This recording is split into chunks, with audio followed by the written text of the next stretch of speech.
به من بگویید که به اهل سنت و جماعت کی امنیت داده شده بود؟ کی به اهل سنت امنیت داده شده بود که این امنیت ما تو میتیم دهنت به اومدگی را بگو، هر چیزی که در مذهبت است بگو، حق بگو، قرآن و سنت و مذهب سلف بگو. من به یک تاریخ بیام.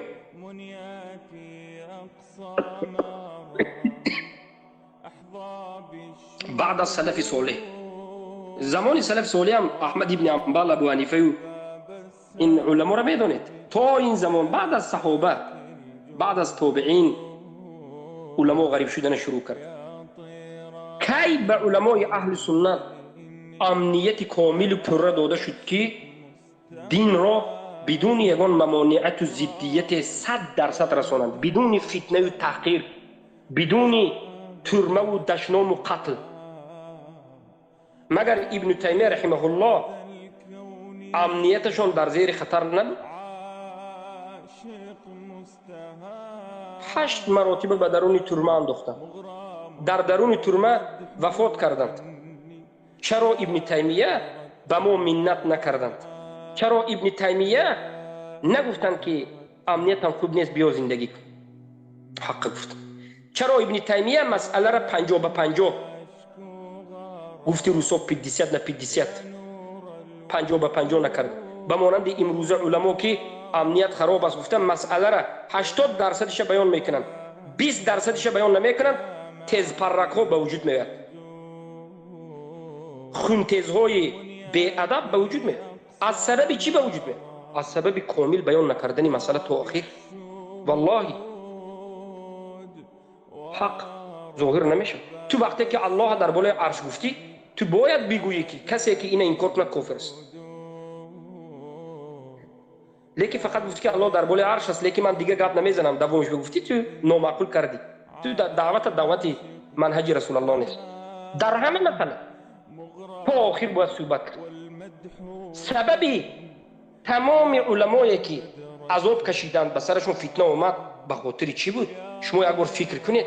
به خاطر پول، زن، فرزند نبود، به خاطر اینکه مسئله تو آخرش بیان کرد. ابن تیمیه را یک بار به خاطر 3 طلاقه که گفتن که 3 طلاق 1 طلاق است برده ترمه کرد. ابن تیمیه میتونستن که بگن که مسئله اجتهادی فقهی است، من باب مصلحه و مفسده و امنیت امروزه، امنیت به درست نیست، بیا همین 3 طلاق را 3 طلاق یا سکوت میکنیم. میگفتن ابن تیمیه رحمه الله گفتن امروز دلیل های ذکر کردن، امروز یگان عالم طالب علم نیست مگر میگردد به ابن تیمیه و ابن قیم الجوزی. الله رحمتش کند که خودش فدا کرد تو که دیگر اهل سنت زنده باشند. در حقیقت علمای سلف و علمای مجتهدین و علمای متقدمین و صادقین و متأخرین و صادقین خودشون را فدا کردند تا که من و تو حق فهمیم، تا که من و تو نگوییم که کنی نیست، کی گفت نیست که نگوییم. محمد ابن عبدالوهاب امنیتم خراب میگفت و میگشت،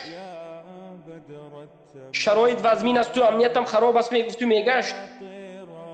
ابن تیمیه 6 بار ترمه شدم دیگر ترمه نشوم، زن ندارم، فرزند ندارم، خیر یک زن گیرم میگفت. ابن قیم و ابن کثیر ترمه نشوم میگفت. ابن جریر طبری تنها نمانم میگفت. ابن بطه در حولی خواهرم تنها به جنازه گورانیده نشوم میگفت.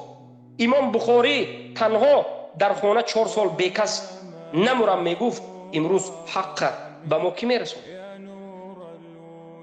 برای همین انکنون من سخن شیخ الاسلام رو فهمیدم. چندین سال پیش خوندم شیخ الاسلام میگه اگر من ساکت بمانم و تو ساکت بمانی از بیان حق، پس چی کسی میخواهد که این جاهلانی که خود را مسلمان و امت اسلام میگه اینها را راهنمایی به سوی حق بکن؟ من طالب علم 10 سال خونده و من لقب طالب علم و عالم گفته را عالم گرفته، بعد از این لقب گرفتن امنیت گفتم، مسئله را تا آخر نگفته روم حق بیان نکنم کی میگوید حق به من؟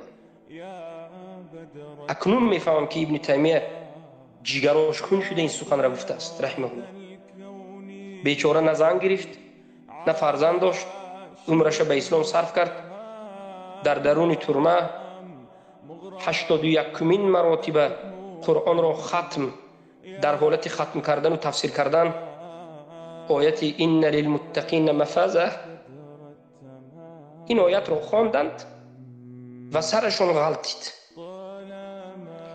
ابن کثیر دیدن که شیخ رحمه الله وفات کرده است و این سخن را ابن کثیر رحمه الله در تاریخ البدایه و النهایه ذکر میکند که ما همراه شیخمان در ترمه بودیم، 81 مراتب تفسیر قرآن را می بردیم که شیخ در بالای این آیت وفات کرد. خودش بخشید، حق گفت، 6 حیاتش بخشید، اما در آخرت زنده هست و در این دنیا هم همه موحدین رحمه الله میگن بجز منافق، برای همین میگن که بجز منافقین، بجز کذابین دیگر کسی ابن تیمیه رحمه الله را بد نمیبینه. امروزه خوارج‌هایی که برآمده است بین علما طعنه میزنند، اینا یک منافقی شوجه کذاب زندیق است.